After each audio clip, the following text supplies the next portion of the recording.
Start the meeting. So welcome everyone to the April 10th, 2022 Goffstown Select Board meeting. At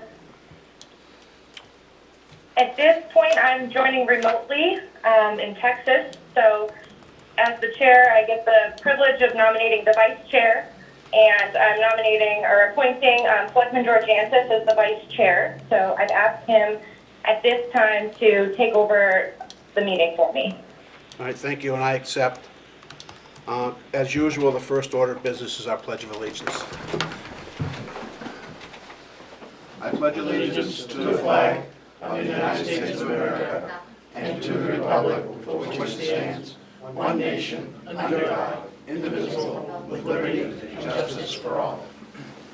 I would remind everybody that seeing Kelly's remote, everything will be roll call vote. First up is the acceptance and correction of minutes of 4/3/2023, public and non-public. I'll make a motion, we accept the 4/3/2023 public and non-public minutes with corrections if need be. Second. Any discussion? Seeing none, call for a roll call. Kelly? Yes? Yes. Yes. Yes. Yes. The motion passes. We have one announcement, at least one announcement here. Two announcements. We have, this is a reminder to the Goffstown dog owners, state law RSA 466:1 requires every owner of a dog 4 months old or older shall annually on or before July 30th license said dog for 1 year in the town in which the owner resides. We register dogs because keeping your dog's vaccination against rabies valid and ensures public health safety in the event of a dog bite. We are often able to assist getting a lost dog home when a dog wears the Goffstown numbered dog license tag. You may register your dog license in person during normal town clerk business hours, Monday through Friday, 8 to 4. You can also register your dog's license by mail or online at www.goffstown.com. Peter, if I may, it's April 30th. I believe I heard you say July. Did I say July? I think so. Oh, it's April 30th, I'm sorry. Another one is that the Goffstown Department of Public Works announces road closure of Amoskeag Drive between Mosset Ave and Monarch Ave for road work starting on Tuesday, April 11th, which is tomorrow. All residents of Amoskeag Drive will be allowed to access their homes from the respective side of work zone of that day. Please contact Goffstown TPW 603-497-3617 with any questions.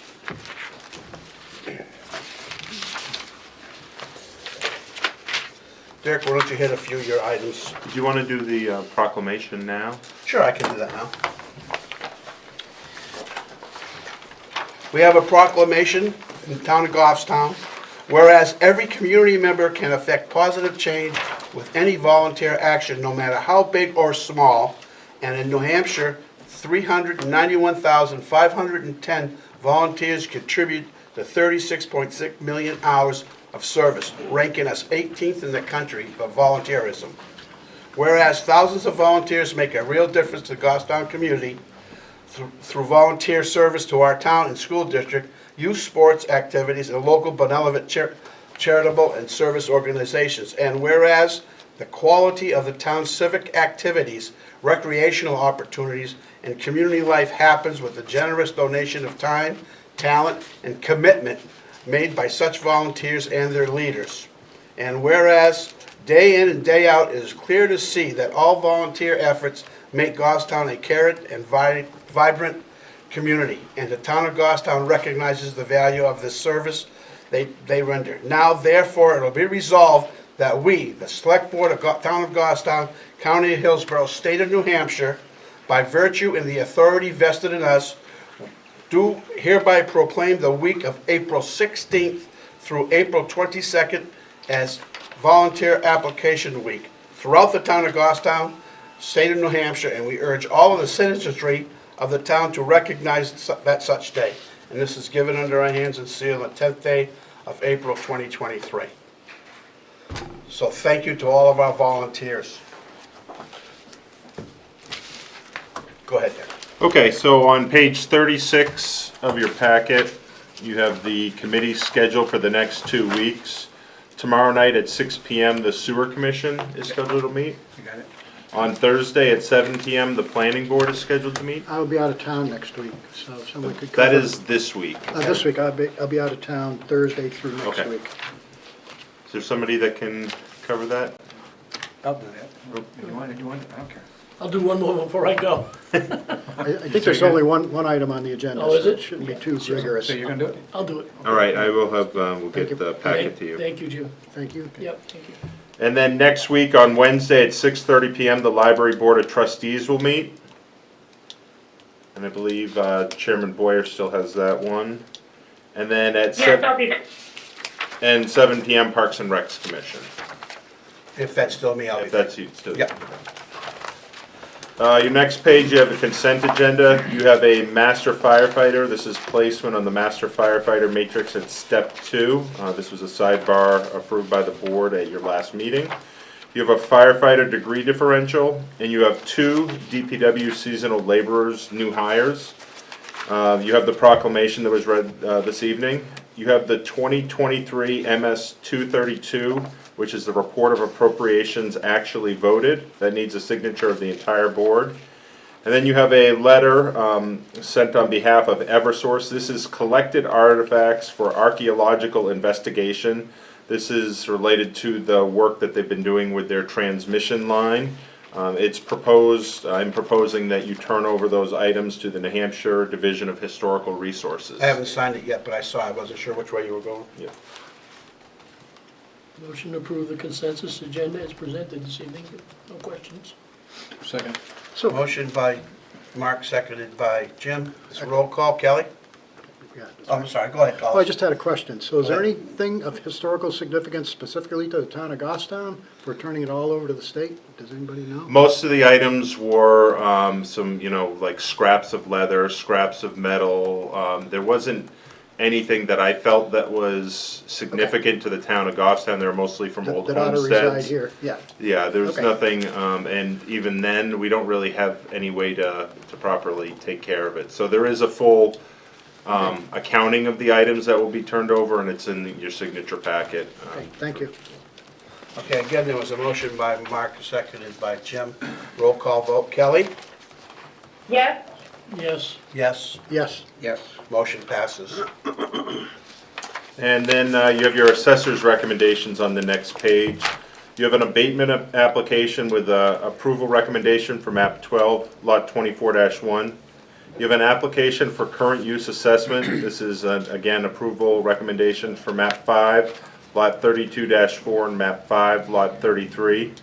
You have elderly exemptions, approval recommended for map 4, lot 75-12, map 6, lot 22-12, map 9, lot 7, map 16, lot 201-7, map 24, lot 32A. You have an elderly exemption that the assessor is recommending denial on for map 42, lot 27. You have veterans tax credit, approval recommended for map 2, lot 16-14, map 3, lot 40-17, map 5, lot 60-21-A, map 6, lot 22-12, map 11, lot 16-3, map 14, lot 4B, map 22, lot 6, and map, I'll have to check on this one, map 28, I'll check on that one and ask for it in a moment. And then you have an application for prorated assessment for damaged buildings, which is recommended. This is map 8, lot 12-3. And then you have an application for prorated assessment of damaged buildings with a recommendation to deny for map 34, lot 86. And then you have a report of excavated material for tax year 2022, an excavation tax warrant in the amount of $53.80 for map 6, lot 11-1. make a motion to approve the assessor's recommendations as presented. Second. Motion by Carl, seconded by Jim. I think, Danielle, what was the number? Map 28, lot 20. So veterans 20. tax credit if, lot 20, you said? lot 20. I'm sorry, motion was by Carl, seconded by Jim. Any questions? Seeing none. Kelly? yes, Yes, Yes.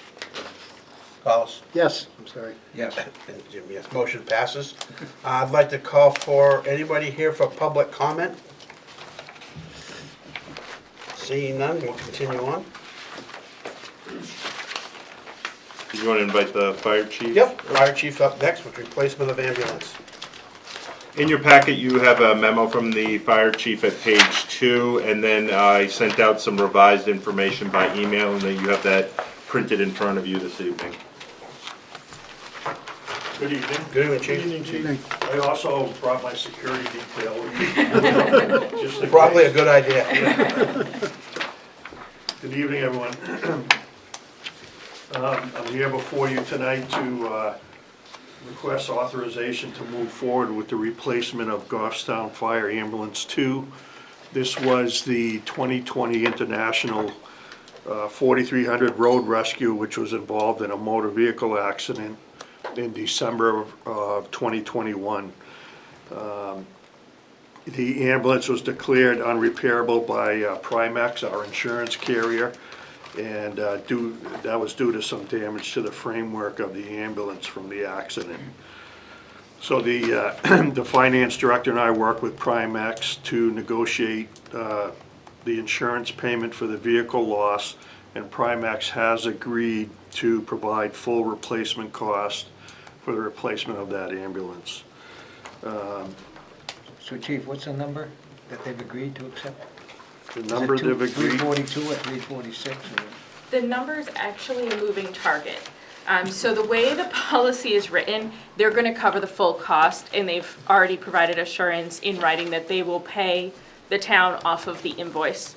So we'll get into some details here. There's only one minor piece that's an upgrade that they won't cover, and the rest they're going to cover. So rather than saying, here's a settlement amount, they've said, we will replace the full cost in kind, just send us the bill. Okay, thank you. Go ahead, chief. but just for your own information, it's somewhere in the area of $346,297.99.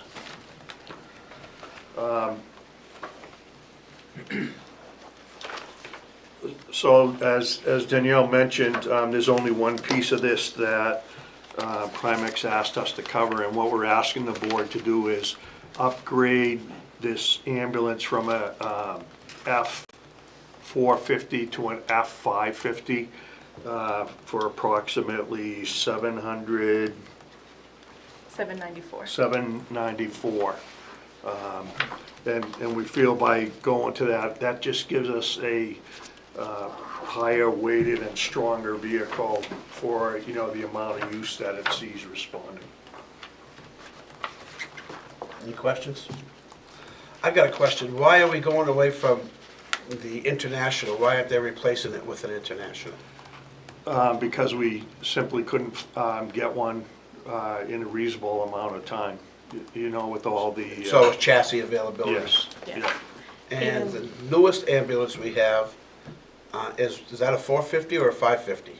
That's a 450. And that's not, you don't believe is adequate? It is adequate. We're just taking advantage of, being able to bring it up to a F550 just as a additional,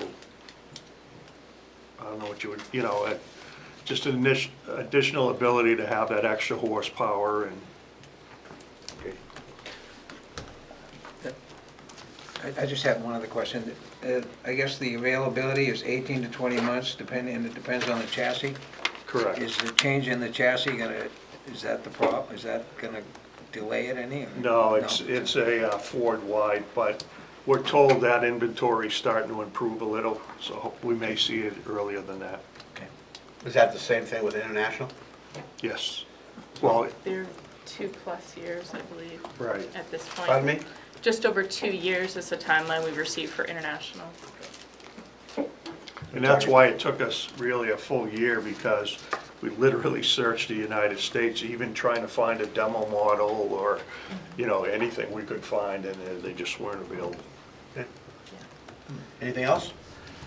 Kelly, any questions? I may have talked over Kelly. Yes? Do you have any questions? No, I just had a question about the change where the funds were coming from, but I just saw in the packet coming from the EMS Special Revenue Fund. Is that correct? Correct. Okay. Then no, I'm all set. Thank you. Anything else, Chief? No. Motion? To authorize the fire chief and the finance director to settle the claim for a replacement of the 2020 International Ambulance with Primex, our insurance carrier. You want to do them all the way down, Pete, or? Yeah, our preference would be to do them as separate motions. Yeah, we'll do them as separate. Okay. Second?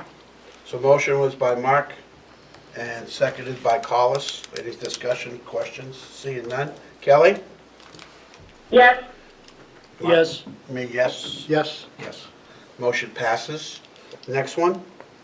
To authorize the select board chairperson to transfer by signature the title of the 2020 International Ambulance to the town of Goffstown to Primex.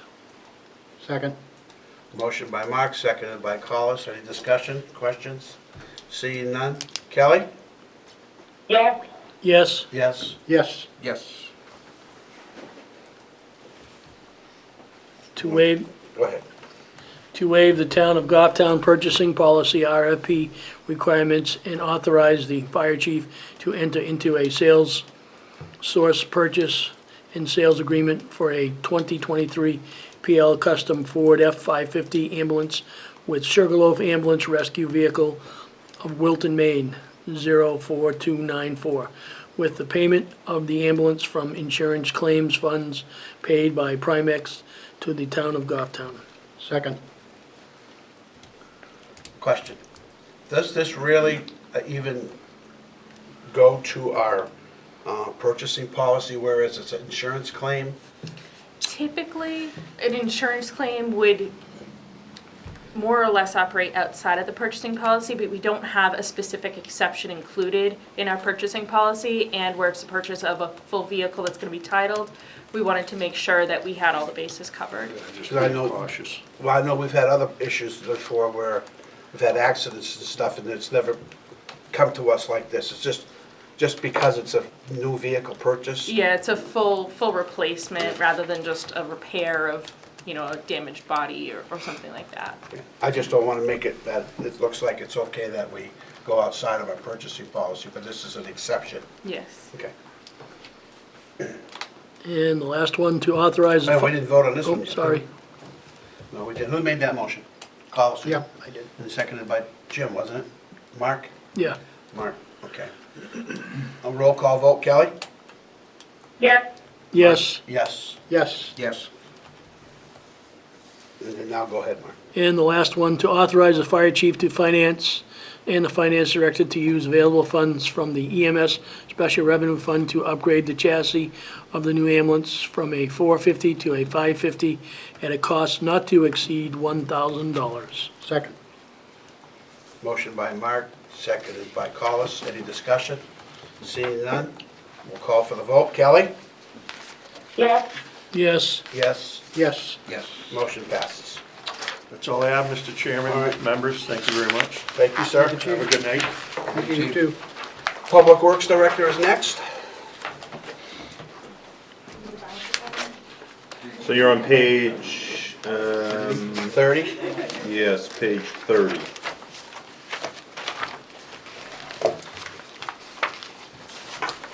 Hi, good evening. Hey, Adam. First up they have on here is the geothermal we have in our pages.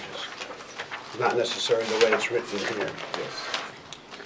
You'd like the geothermal? Okay. Yeah, that's what he's got up here first. So the owner of parcels by Ace Hardware and across the street, across Depot Street, has approached the town because they'd like to take advantage of geothermal energy to heat and cool Ace Hardware. just wanted to know how we would handle that kind of request. I let them know that in the past, we've had a few folks try to do something similar. All we need is a temporary revocable license that we could issue, and that way if the piping that was underneath the road ever caused a problem, we could revoke that license or work with them to make improvements. Very similar to how you license poles for other utilities. That same law allows us to license individuals as well if we see fit. So just threw a very basic sketch on there. This is more for a, is the board amenable to such an idea? And if so, this owner is going to go a little further down the road with the geotechnical folks, do a test boring on their property across the street, see if it's even able to go deep enough without encountering any aquifers or anything. If it looks like the test boring goes okay and they do want to proceed, they would come back in the future for this license, but they didn't want to go through all that effort if the board was going to, dismiss the idea right out of hand. Most recently, we've done a few of these over by French and Rising. We had a private irrigation and electrical line under the road. We issued a license for that. And I think before that, the last one was Blackbrook Road. There's a similar irrigation line under Blackbrook. Pretty basic. They would follow the street opening rules and have to get a permit to cut the street or directional bore if they decide to go that route instead. But most likely it would be just a cut. Depot Street is coming up on the road plan in a few years. As long as they get this work done before that, there'd be no moratorium repairs or anything. So this would be the time to do it for them for sure. Don't they already have geothermal at that building? They do. Apparently the original installation, the company that did it, I don't know if they didn't do a good job or not, but they went out of business, so they've had a hard time as the systems failed, and some of these shafts, I guess they're shallower depth than would normally be done now. As they've started to fail, they don't have any way to get them work done by any current companies since this company went out of business, so they're looking to do something a little bit more hardy and I guess the latest specifications for this kind of thing. And they want to use the real estate that they own across the street. So any kind of license, we'd have to sort of bring in those three parties. It's three different ownerships, of course, similar interested parties, but different corporations own the two parcels across the street. So we'd have to have a kind of a multi-pronged license agreement, but it's doable. I don't see a motion here. Do you have a motion? I have a couple of questions for Adam. Just go ahead. So this is to put in a sleeve to carry the conduits under Depot Street. That's correct. How's it going to be sized? Will it be sized so that it may potentially be able to accommodate future conduits, or how is that going to work? Is it even necessary? I'm not positive. Some of it may depend on what they find when they do the test borings, exactly how many of these, they're kind of like mini wells, how many of these wells they're going to have to use, and then how much of a manifold that turns into at the top. It's only two pipes that go across the street to Ace Hardware. The rest would all terminate into a manifold on the Apotheca side. Allegedly, there are two 4-inch lines. I would probably recommend they do something a little bigger, so then once Depot is rebuilt, they wouldn't ever have to go back in, and they could make handholds or manholes on either side to be able to fish additional lines. But I think some of the tests will dictate how big or how many wells they have to have on the Depot, on the Apotheca side. Okay, just want to make sure we're keeping an eye to the future in case there's Right. additional development further down that needs to carry conduits. And of course, we've got water, sewer. We do have drainage now, but they'll be improved. So if they are going to go forward, we would be able to provide them with some invert elevations for our proposed drainage when we do rebuild it, so we don't have to immediately run into a problem. Thank you. Motion? Motion to allow the request for a revocable temporary license to allow geothermal conduit under Depot Street. Second. Motion by Mark, seconded by Collis. Roll call vote. Kelly? Yes. Yes. Yes. Yes. Yes. Motion passes. Okay, thank you. So as I said, as soon as they get their results back, if it looks like they're going to move forward, we'll bring forward a test sample license agreement for you folks to approve. Thank you. And then the second item I had, as you know, in the past, we've not wanting to put out a full road plan list until after the budget passes, because you can't unring that bell if somebody sees their road on there, and, you know, then the budget is in horse trading mode. We might lose some of that road funding. So now that the budget's been passed, we've got a proposed list. I believe you have that in a hard copy outside the packet. Just very briefly, we, as you know, we tend to spend about a third to 45. Where is this part? Can you pass that to us here? I'm sorry.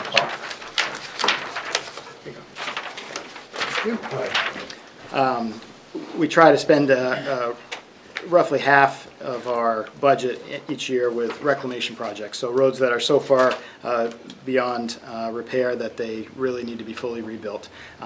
Some of these would need drainage improvements, most of them do, to be able to build a road that's going to last on top. So we spend a fair amount of our work there. We've got some noteworthy streets in Pinardville that we're going to try to finish that neighborhood that we've started on the hillside there. So we'd be continuing with that. East Union Street, the last phase of that job has lingered a couple of years now. I think we've settled on the final alignment at the end, which would allow us to have a mixed-use 10-foot wide sidewalk for a majority of the remainder of East Union Street to get all the way from rail trail to rail trail.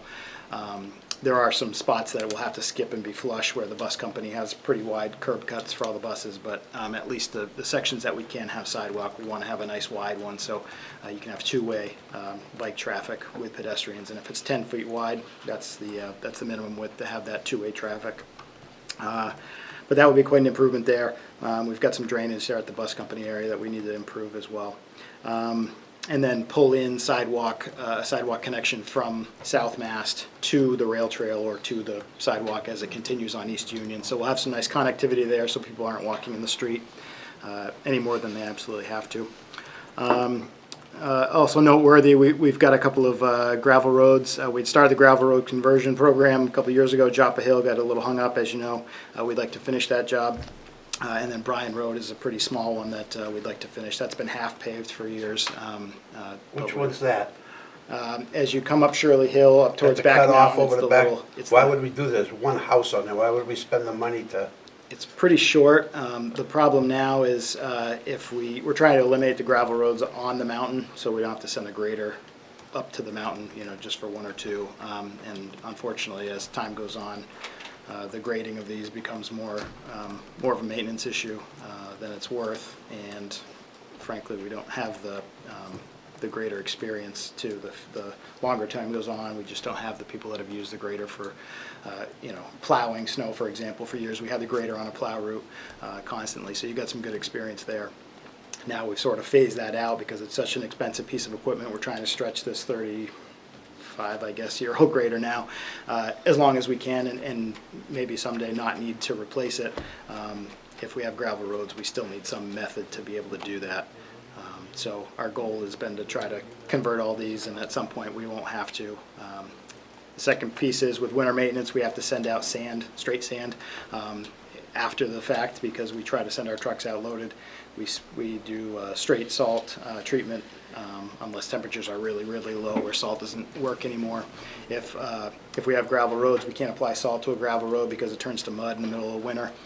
So unfortunately, some of these gravel roads are pretty dicey until we can finish the plow routes, treat the pavement routes, and then we send a special truck or two back out into the hinterlands to treat some of these. So That particular road, you could just put in 100-foot of driveway for the guy and discontinue the road instead of maintaining it.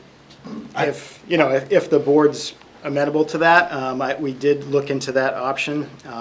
There's You know what we're talking about, Klaus? Not exactly. I mean, I know generally what you're talking So you about. come up Shirley Hill Yep. to the upper loop end of it. Yep. And right before you get to Back Mountain Road, if you're coming from the Bedford side of Shirley Hill, Yep.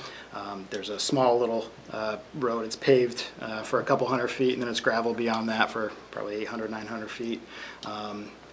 Pretty narrow, pretty small, and it shoots straight through the woods, almost pointing at the cemetery on Oh, yeah. Back Yep. Mountain Road. Yep.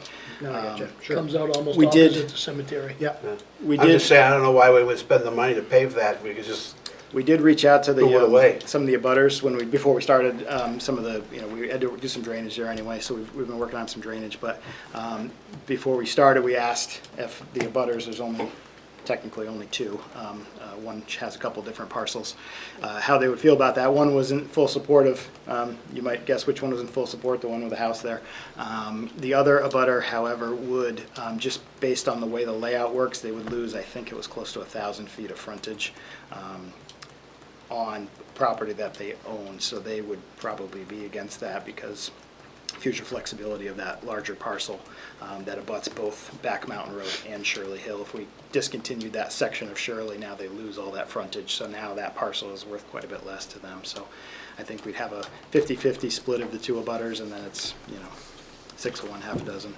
There's not really a lot of work there short of the asphalt, and I think for us, it really does make sense. If we can not have to go special trips there for grading or for sand treatments, over the years, 3 or 4 or 5, plus 10 treatments a year, it adds up. I agree with that part, but the part is, you're still gonna have to maintain that road over the years. And, Yep. I mean, it just doesn't, just for one house, really, all that's on that road, and it's already paved most of that. I wish you'd take another look at that one. I think I think we should all take another look at that one. if the What board kind of wants money are you to, talking about to upgrade that road?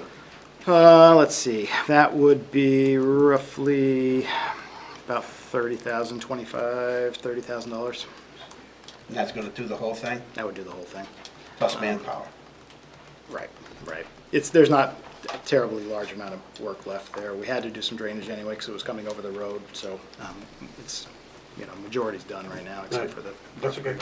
Keep going, I'm sorry. That's okay. I want to make sure we talk about that kind of stuff before we get too far down the road for sure. There are a few, and I think Derek probably wants to talk about this at a later date, but there are a few of those types of roads. If the board wants to have a discussion again about discontinuances and what might make sense, some of these glorified driveways, for lack of a better word. It's been discussed in the past, and we've gotten where we got over time. But if the board wants to look at those, then that's probably something I'll do it all together and kind of have the same thought process rather than Right, I get it. make one neighborhood feel bad about picking theirs off. Also of note, Mast Road is due for a 10-year overlay, Mast Road in Pinarville. So that, to maintain our curb reveals there, the plan will be to mill down and then pave back in, so you have the same reveal height on your granite curbing, so you don't have to reset the whole length of curb. Is that when you're gonna do the sidewalk realignment? We do have some money from last year that we had encumbered as soon as HTA is finished with their study there by Pinard Street. Hopefully we can roll that right in.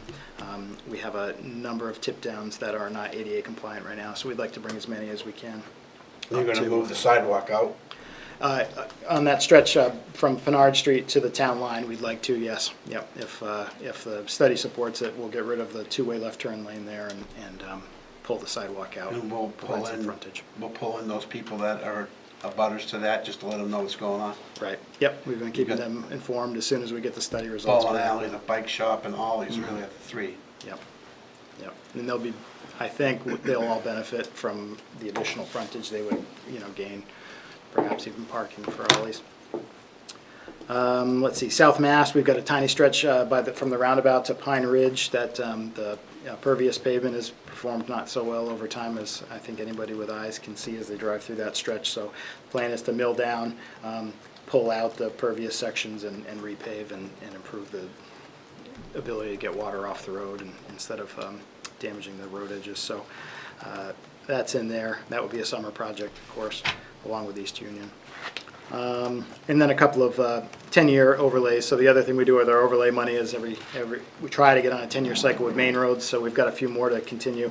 The rest of Back Mountain Road, Gorham Pond, and Snook are all due either at or over 10 years since they were reclaimed.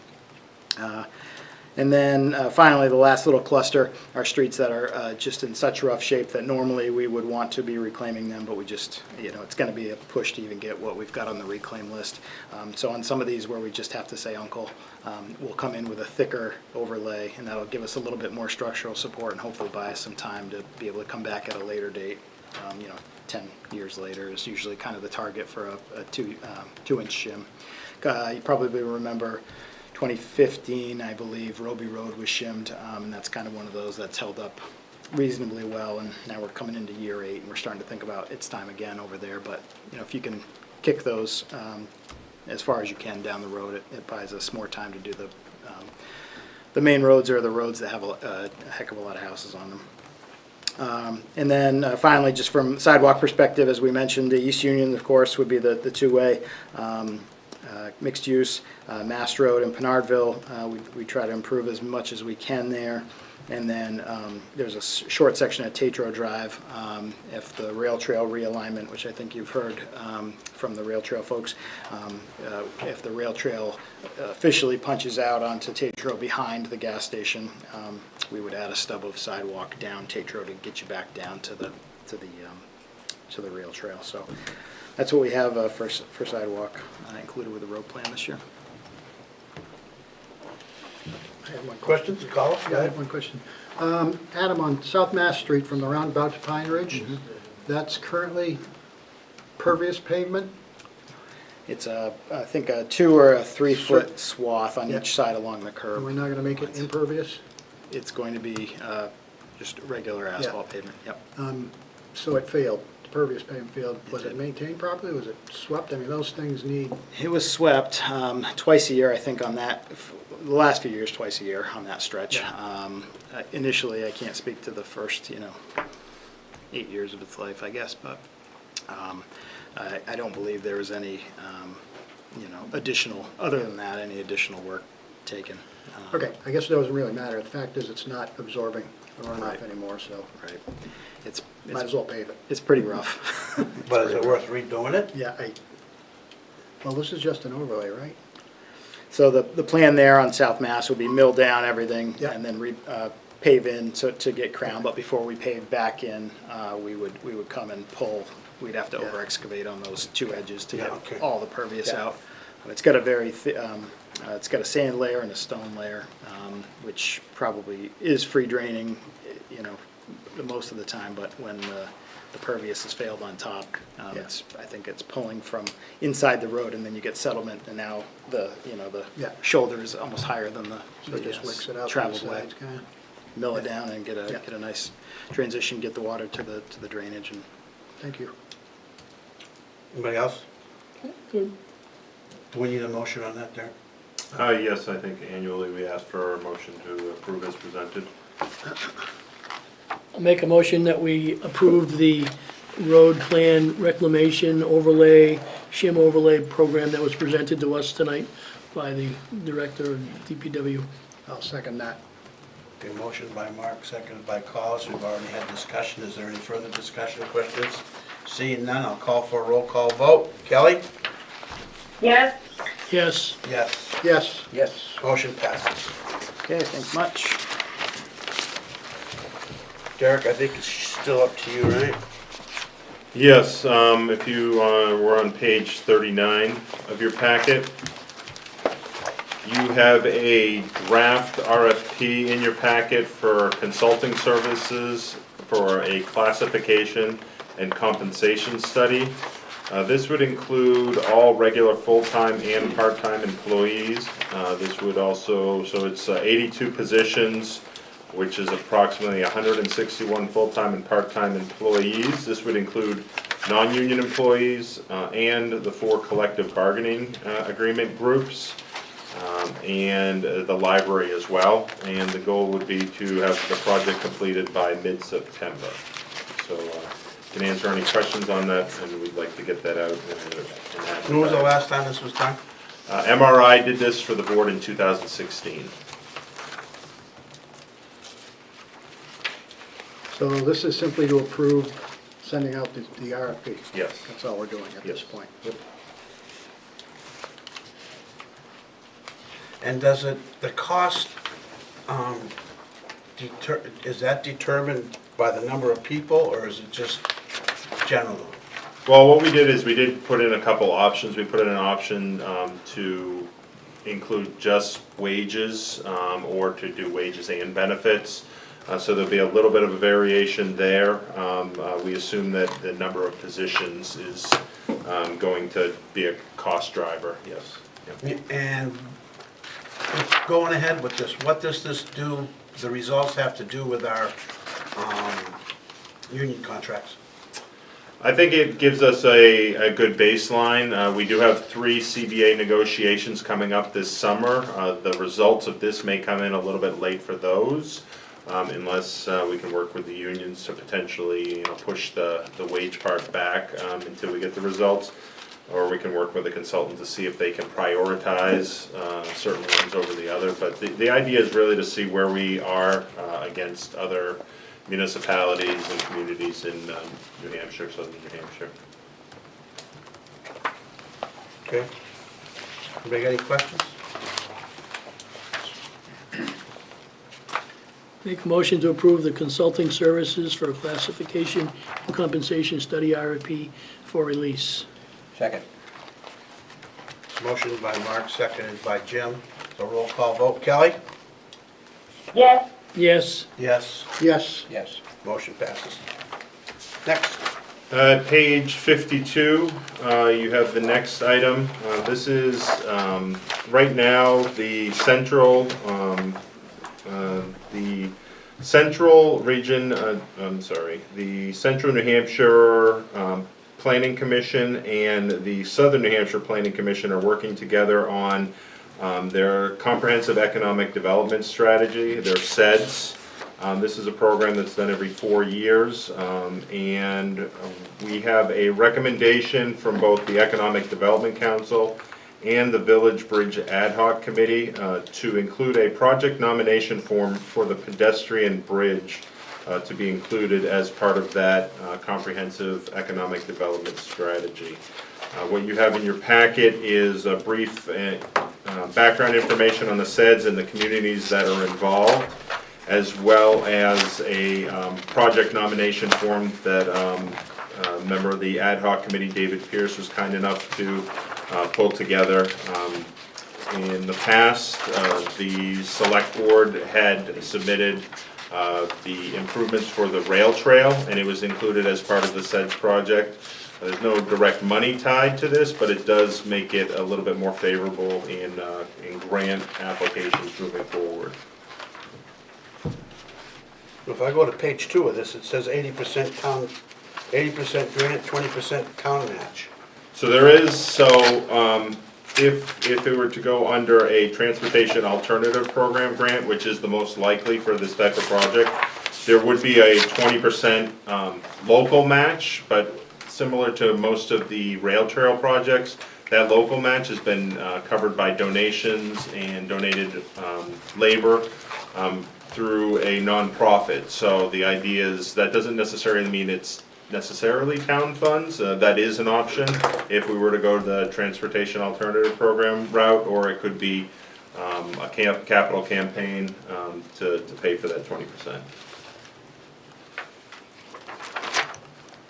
And how much is this project supposedly going to be? Do we have a rough quote or anything? So, if you allow, David Pierce could come up and speak about it, but he did, looking at what Manchester spent on the Singer Bridge that goes over the Piscataquag and the changes in construction costs and consulting with the town engineer, the cost idea is it'd be a $1 million grant with a local match of $250,000. So it's a considerable project. It's about 1.2 million.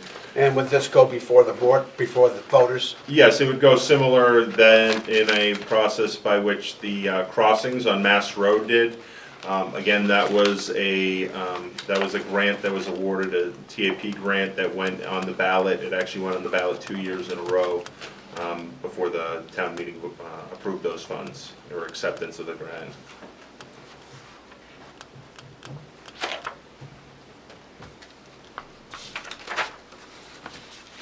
So if we apply for it, that doesn't necessarily mean that we were going to do it. So this is not the grant application. This is to submit the project to the area comprehensive economic development strategy, to have this included in that strategy as an important project to this CEDS area.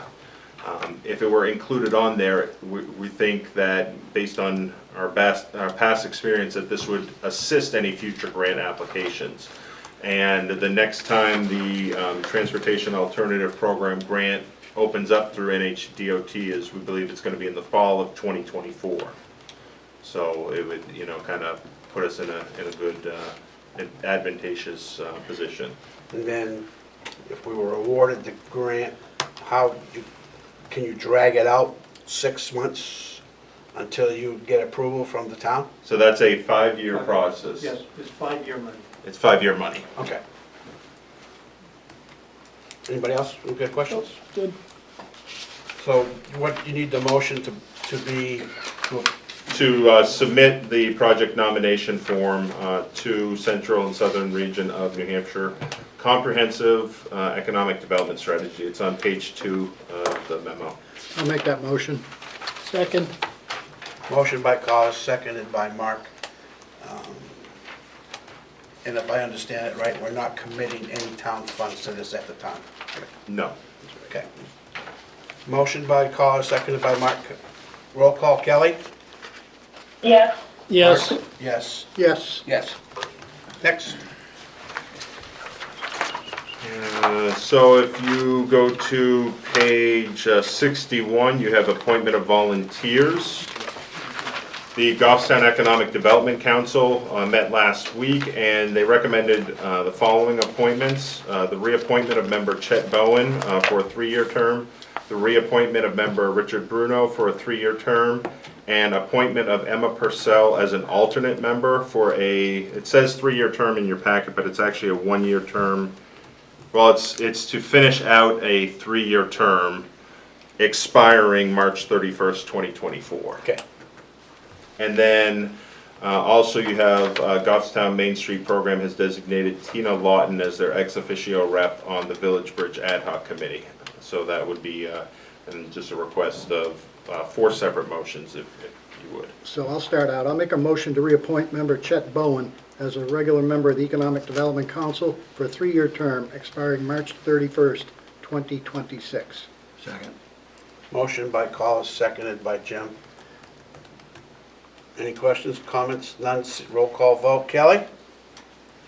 Yes. Yes. Yes. Yes. Yes. Motion, Go ahead. Go ahead, Mark. motion to reappoint member Richard Bruno as a regular member of the Economic Development Council for a 3-year term expiring March 31st, 2026. Second. Motion by Mark, seconded by Jim. Any comments? Seeing none. Roll call. Kelly? Yes. Yes. Yes. Yes. Yes. Jim, it's your turn. Okay. Motion to appoint Emma Purcell as an alternate member of the Economic Development Council to finish out a 3-year term expiring March 31st, 2024. Yep. Motion by Jim, seconded by Mark. Any discussions? Seeing none. Roll call vote. Kelly? Yes. Yes. Yes. Yes. Yes. I'm on a roll. Motion to appoint Tina Lawton as the Goffstown Main Street Program's ex officio member to the Village Bridge Ad Hoc Committee expiring May 1st, 2024. Second. Motion by Jim, seconded by Collis. Any questions, comments? Seeing none. Roll call. Kelly? Yes. Yes. Yes. Yes. Yes. Next. So your next page, we have Joanne Duffy, the Planning and Economic Development Director, is here. She requested to come and speak to you and provide an update on some issues that were going on with the Hadley Falls Dam and the Hadley Falls Hydroelectric.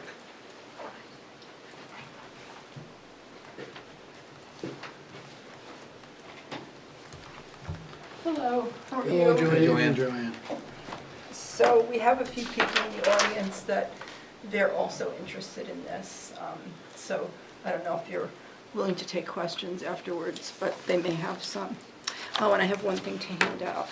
Well, there'll be public comment before the end of the meeting, so anybody that okay. wants to... Thank you. So as you know, the Hadley Falls Dam, or maybe you don't know, the Hadley Falls Dam is Thank you. currently, hasn't worked in a while. Public Service was leasing it from the state. It's owned by the state of New Hampshire. And Mr. Bob Simon, who's in the back of the room here, he's from SMC Development, who is the developer for the Hadley Falls project. And his idea was to get the what's it called? Turbine running again so that he can create electricity for the new apartments. And everybody thought that was a great idea until he found out all the troubles going on with the dam.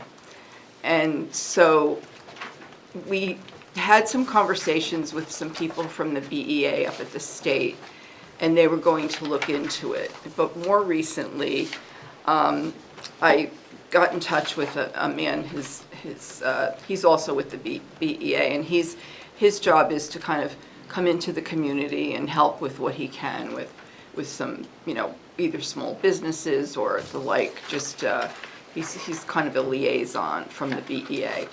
So he was here helping with the sports dome, and I got to talking with him about the dam issue, and he's really put an amazing group together to come and speak with us. So the problem is that the dam is in such disrepair that when Mr. Simons tried to do a lease, to lease the dam from the state so that he can use the power, one of the clauses was that the state wanted Mr. Simon to take care of all the repair and to pay the lease amount on top of that as the repairs were happening.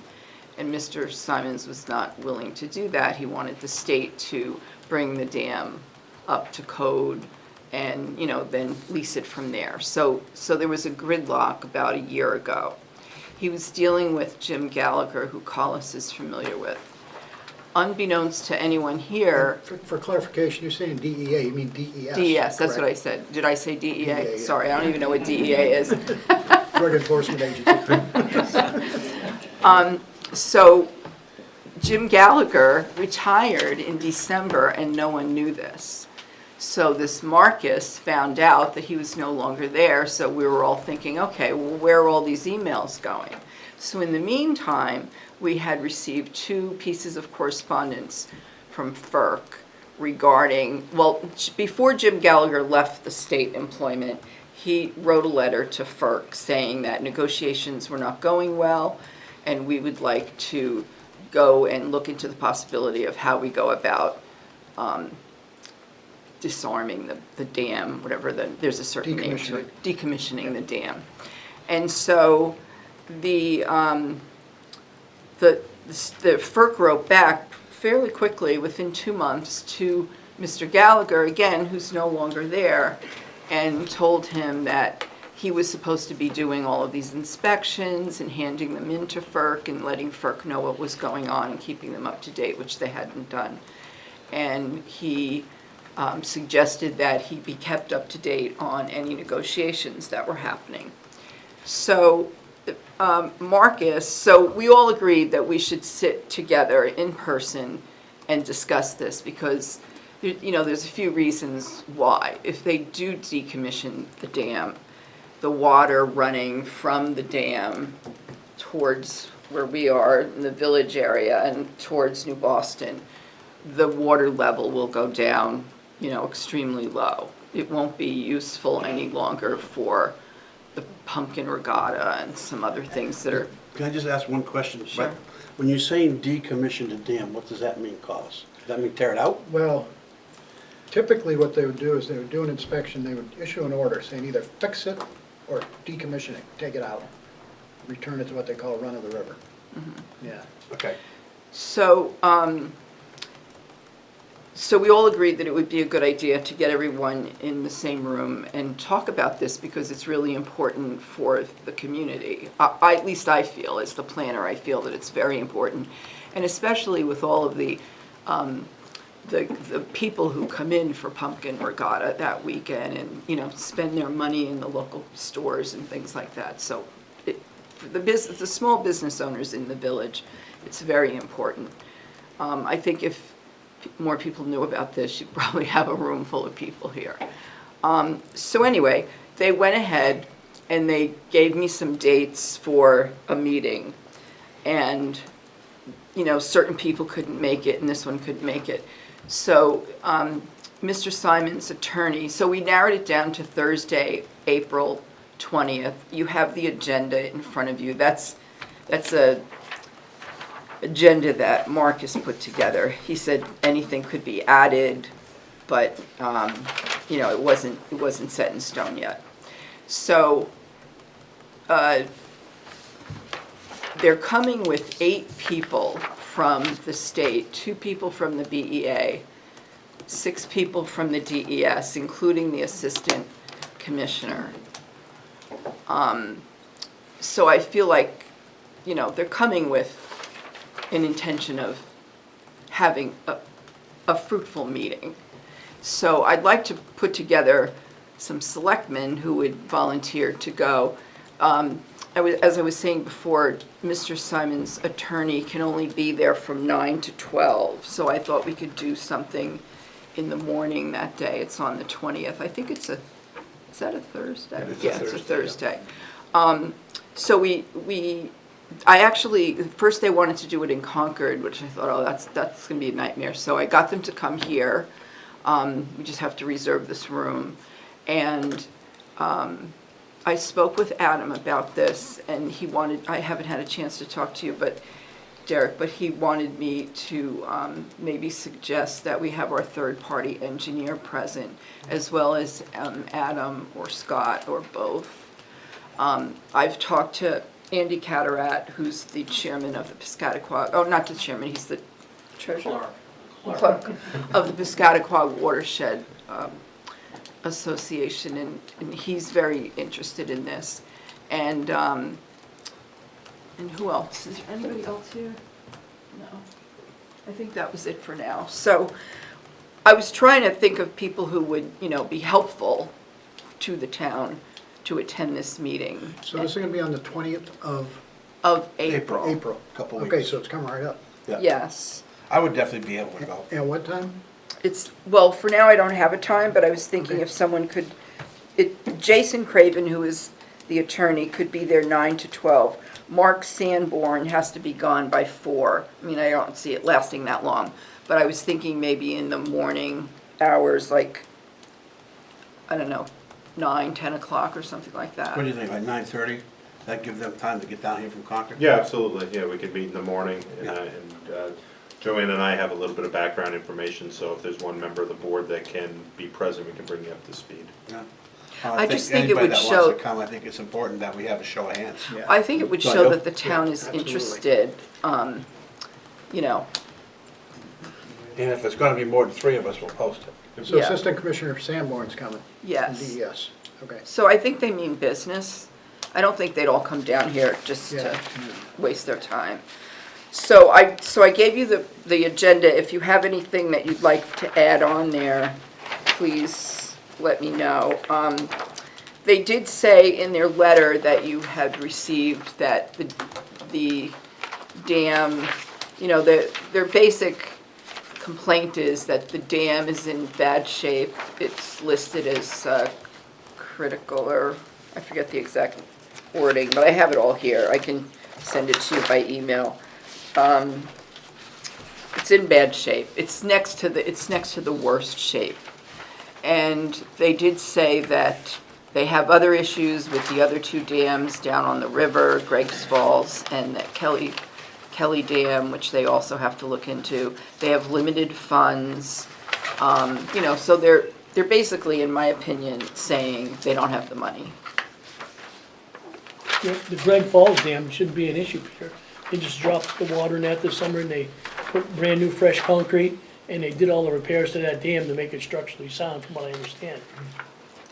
Do we have any idea, maybe besides those, what kind of money it's gonna take to fix it?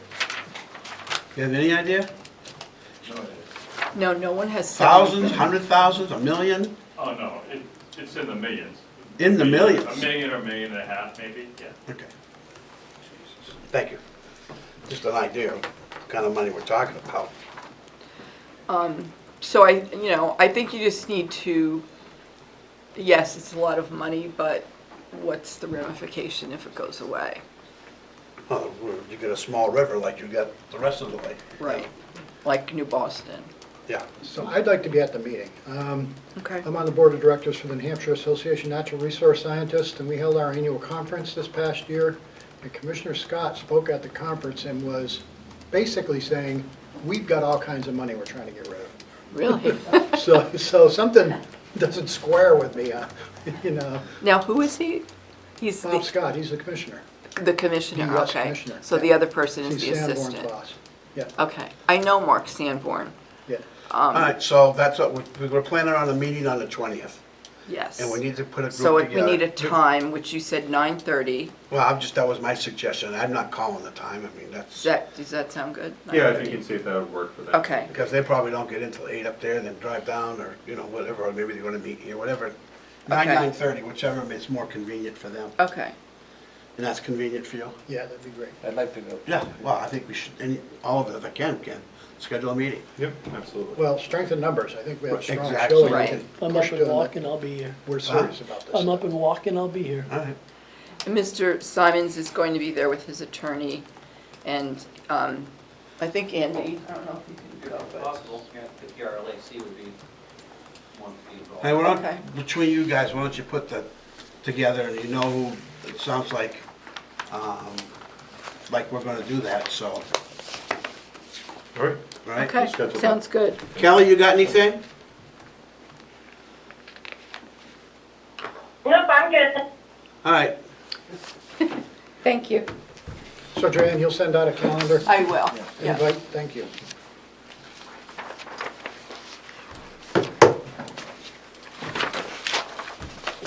Eric, next. So if you go to page 67, Chairman Boyer has the Select Board Committee appointments.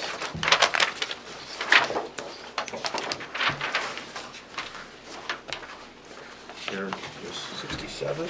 Yep. Just one page?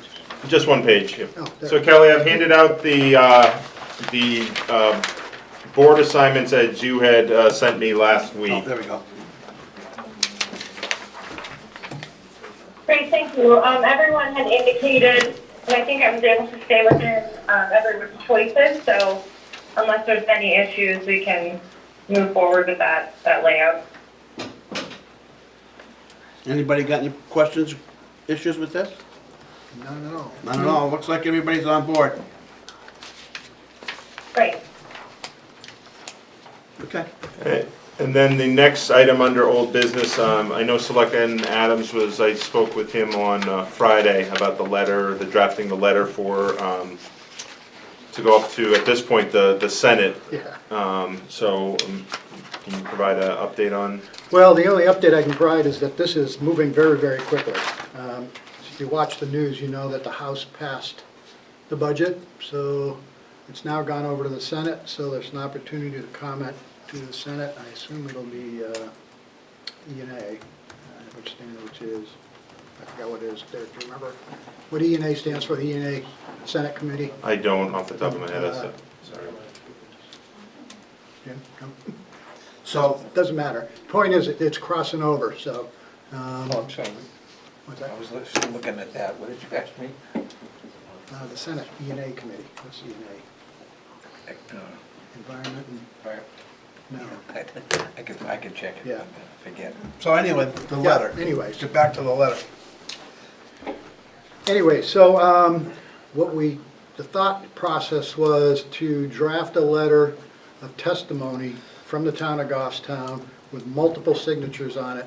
Select Board, Planning Board, Conservation Commission, ZBA, because one of the provisions of one of the pieces of legislature, 655, was to eliminate the requirements or the certifications of wetland scientists and soil scientists. And if you work with the Conservation Commission or the Planning Board, you know that when we require plans to be submitted, they're required to stamp them with soil scientist stamps and wetland scientist stamps if they're involving wetlands and soils. This is critical. I mean, this is actually a threshold issue when the planning board votes to accept an application. That's one of the criteria they're looking for, are those stamps on the plan. And we rely heavily on the expertise of those professional groups to make sure that the resources are adequately identified and assessed, so that as development projects come before any of those boards, there's confidence in the fact that the information that we're getting is true and accurate and adequately protects the resources of Goffstown. We're not, as I don't have to tell anybody here, we're not sitting flush with a lot of commercial industrial land. What we do have is a lot of good environmental resources. It's probably our biggest, if you will, commercial part of our tax base. So I think it's really, really important for us to make sure that we support the maintenance of those professional licenses, because the proposal is to eliminate those at the state level. And that's what the Senate will be hearing. So the thought was to draft a letter with multiple signatures on it from the various land development and land use boards here in town, send it off to now the Senate committee, voicing our concerns and what we'd like to see. Make sure that we've got one state senator at this point, but our state reps, everybody understands how important this is to us as a municipality. So I started working with Patty to draft a letter back when it was still in the House, but it doesn't matter. The letter can still be reconfigured and tailored to meet the needs of the Senate. It's basically readdress it, maybe change some of the language. But I think this is really important, something that as a town we ought to support. That's my personal and professional opinion. Didn't he propose, the governor proposed eliminating like 40 or something? Yeah. Was more than 40 It's something like different that. licenses. Yeah, it's called OPLC, Office of Professional Licensures and Certifications. And Right. There's lots and lots and lots of them in there. So, But we're just picking on 2. well, there's a companion bill when it was in the House, House Bill 655, which specifically targeted certain things, and that was one of them, was those 2 certifications. Saying we don't, and one of their arguments was, well, we don't need a state wetland scientist certification because there is a national professional wetland scientist certification. Of course, the argument there is it's a little bit different if you're a wetland scientist in New Hampshire than if you're in Arizona or Louisiana or Alaska. So, you can say there's a national certification program, but it's not going to do us any good, because it's just not specific enough, doesn't get into the level of detail, it doesn't deal specifically with Goffstown's resources. So then, if you want to do that, I agree, but I would say, I would make the motion that we authorize the chair to sign in behalf of the Goffstown Board of Selectmen. Yes, That way, we're not chasing everybody around, it'd be a lot Right. quicker that way also. right. That's the Senate Energy and National Resources, Natural Right. Resources Committee. DNR. All right, so where do we go? If you want to make that motion, I can work with I make that Selectmen. motion. I'll second that motion. And I've been working with Patty, so she's already started to draft up the letter. It's kind of framed up, so we've got something to work from. We're not starting from ground zero. So Kelly, you understand that one? Yes. Okay. All in favor of the motion? Start with Kelly? Yes. Yes. Yes. Yes. Yes.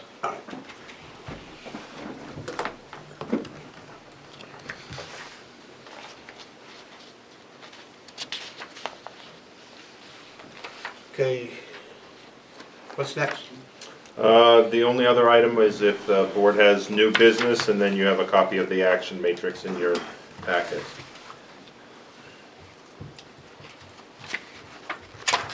I'm all set. Go ahead, I'm sorry, Kelly. I was just saying I was all set. I don't have any new business or action matrix questions. Okay. How about the demolition of the town property? What did we find out about that? Roger's pulling together quotes right now, so he's been reaching out to demolition contractors to get quotes, and we'll see, depending on where they are, we'll move forward with that. Good. Okay. Thank you. Anything else? The RFP for the trailer, for the voting trailer? So the voting trailer, the amount that we were quoted, we sought out quotes, we got 3 quotes for that. It actually falls below the threshold that requires RFP. It's within that threshold between 5,000 and 25,000 where we need to get 3 quotes. So we have submitted an order. We've been told that it's going to be a 10-week lead time to actually construct the trailer, but we did order that. The price was, I can look it up, but I think it was around 11,000. it was like 11,500. So there'll be sufficient funds for Mike, Garrett, and Roger to outfit it with the necessary bins and shelving that will be needed for the items that are going to go in it. Excellent. Anything else? Say anything? Is there anybody here for public comment? Seeing none, we'll close the public comment. Motion? Motion to go into non-public, RSA 91A:32A, discipline, and D, land. Is that it, Derek? That is it, yep. Okay. Kelly? Yes. Yes. Yes. Yes, Yes. Who seconded? Colliston? indeed.